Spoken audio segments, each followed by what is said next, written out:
Inmates singing their prayers, grateful for serving their sentences, far from Brazil's violent and overcrowded penitentiary system. Leading the choir is part of Israel Domingos' daily routine in this model prison run by a non-profit organization in the state of Minas Gerais.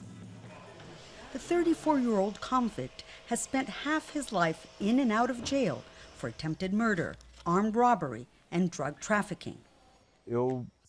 I used to live with 80 inmates in a cell built for 30.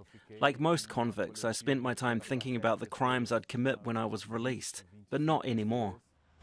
Here, Domingos has the key to his cell in a facility surrounded by gardens with no armed guards.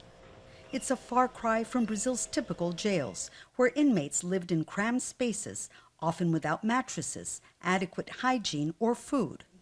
80% of Brazilian inmates fall back into crime, whereas in our system less than 20% of them relapse. There are 64 facilities like ours in the country. They're funded by the government, but cost a fifth the amount of a normal jail because we spend money on education instead of weapons and guards. 350 prisoners live here, 70 of them women, like Maria Laura Benevenuto, convicted of manslaughter. I couldn't believe it when I was ordered to take off my handcuffs and switch my uniform for ordinary clothes. Studying and working are mandatory. Inmates make their own food and learn skills like carpentry and mechanics. If the system works so well, why aren't there more model prisons in Brazil? One reason is that people living in the city are reluctant to have jails with no locks next door. Judge Hernani Barbosa says local acceptance is essential to the project.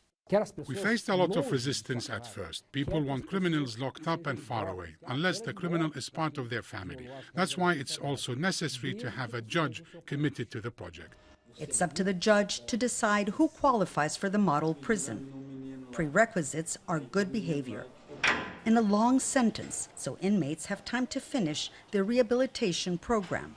Domingos has served half of his 7-year sentence. He's finishing his legal studies, but hopes to make a career as a singer. Monica Yanakiew, Al Jazeera, Sao Joao del Rey, Brazil.